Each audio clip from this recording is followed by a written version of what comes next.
సరే ఈ chemotherapy, transplantation అంటే ఏంటి? దీని మీద చాలా అపోహలున్నాయి.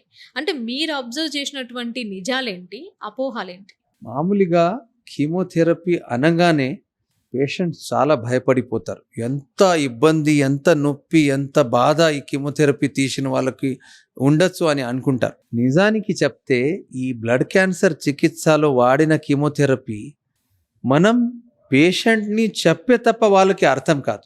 ఒక సెలైన్ లాగా ఈజీ, పెయిన్‌లెస్ మందులు, రైట్? సో సైడ్ ఎఫెక్ట్స్ అనేది చాలా తగ్గిపోయాయి. కొత్త కొత్త కీమోథెరపీ మందులు, కొత్త కీమోథెరపీ సైడ్ ఎఫెక్ట్‌ని భరించడానికి దానికి సైడ్ ఎఫెక్ట్ తగ్గే చాలా అత్యాధునికమైన సపోర్టివ్ కేర్ మెడిసిన్స్ వచ్చాయి.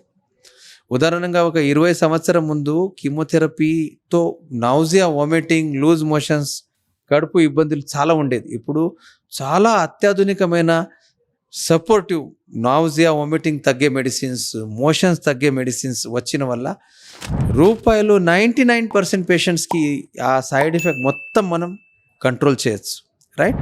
అదేవిధంగా చాలా జనాలకి కీమోథెరపీ అంటే చాలా ఇబ్బందికారకమైన మందులు. చాలా మందు ఇచ్చేటప్పుడు పేషెంట్ చాలా బాధపడతారు, చాలా నొప్పి ఉంటుంది అని అనుకుంటారు. అది తప్పు. ఒక సెలైన్ ఎక్కించేలాగా కీమోథెరపీ మెడిసిన్స్ మనం ఎక్కించుకోవచ్చు.